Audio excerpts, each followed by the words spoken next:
Argentina y es el país más endeudado del mundo, se le ha vencido la deuda a varias. Sin embargo, Kirchner, el señor Néstor Kirchner, Sí, claro. logró, él se convierte en una figura fundamental en Argentina porque él logra, después de varios gobiernos, cambios de presidente, logra estabilizar la economía.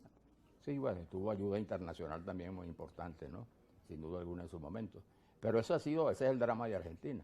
Por eso te decía que llama la atención que Milei no solo admite eso, sino que alarma, diciendo lo que viene es la etapa más dura. Bueno, para el argentino que ha vivido esas etapas, que sabe lo que es vivir con el peso de la inflación permanente, bueno, que le digan que lo que le estás prometiendo es que la situación es peor.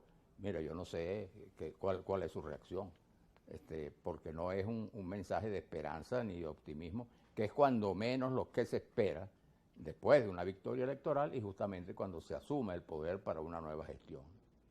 Ahora, ese hecho tú mismo hablas, la gente cuando uno dice la posverdad no sabe qué es eso, la gran mayoría.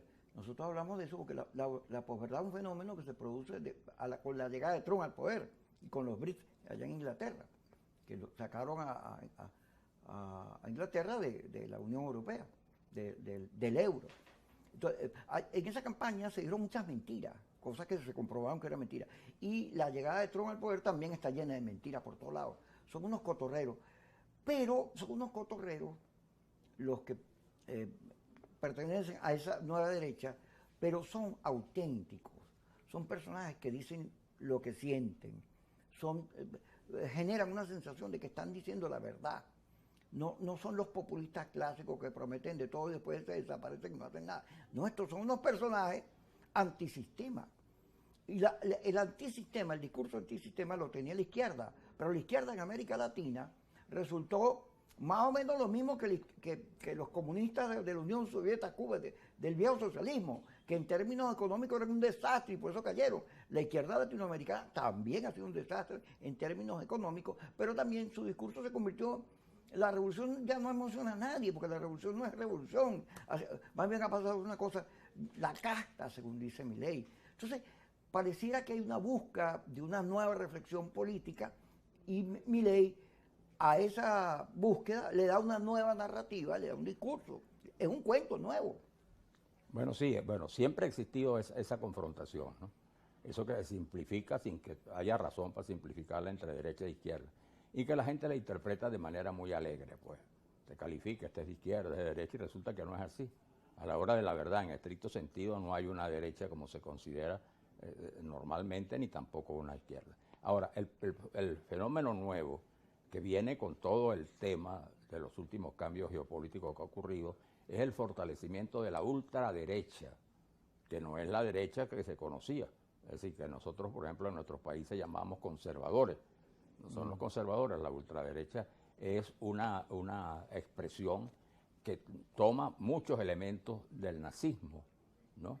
Fundamentalmente del nazismo y del fascismo, Sí. lo que está ocurriendo en Europa, eso se da en Europa, y por supuesto, frente a este conflicto que vive el mundo, frente a la situación que se ha planteado, por ejemplo, en el caso de Europa, que Europa de alguna manera es un continente que no culturalmente ni históricamente, pero desde el punto de vista económico y político ha sido desplazado, se ha generado pues esta respuesta que todos conocemos lo que está pasando, por ejemplo, en Italia, la jefe de Estado Meloni, todo. Que también es muy sincera. Claro, pero expresan esa ultraderecha, ¿no?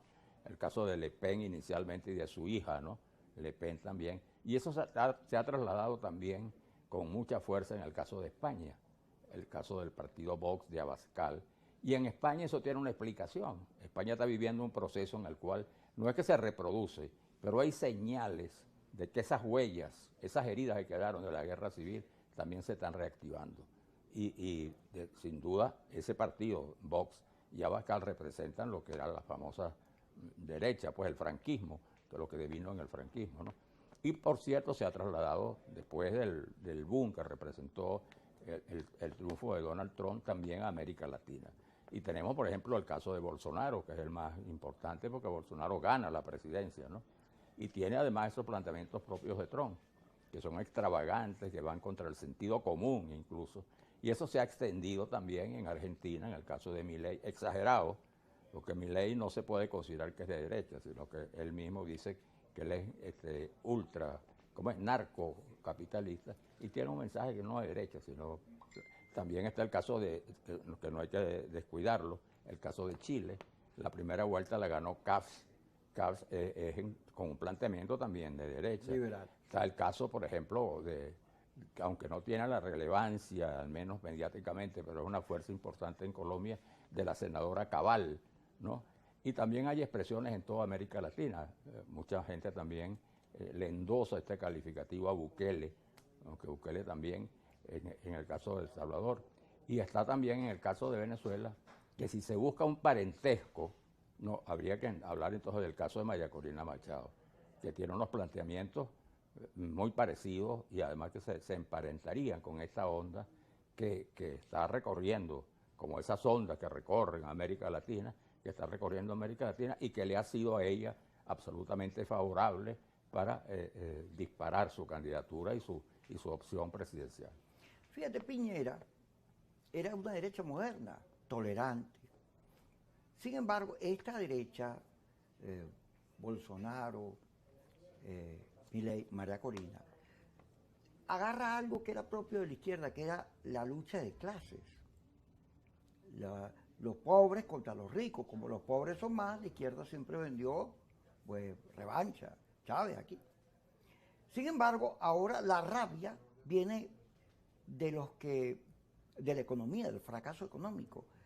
Odiamos a la casta, los comunistas son los malos, son los responsables de la crisis. Todo el discurso anticomunista de Milei, muy parecido al de la señora Machado o al del señor Bolsonaro o al señor Trump. Trump decía que Biden era comunista. Esa fobia que la vemos en el continente es parte del péndulo, el eje del péndulo.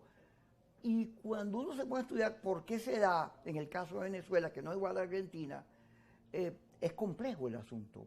Porque fíjate que en el referéndum, bueno, ya vamos a meter un referéndum. En el referéndum, bueno, se va a reunir Maduro con el presidente Guayanés. Toda esta política de la ley, mover a la gente para Turmero, PDVSA, todo lo que se está haciendo, oye, no era un cuento. Maduro no era un cuento, estaba haciendo una política. Que estaba utilizando elementos para fregar a las primarias y sus resultados.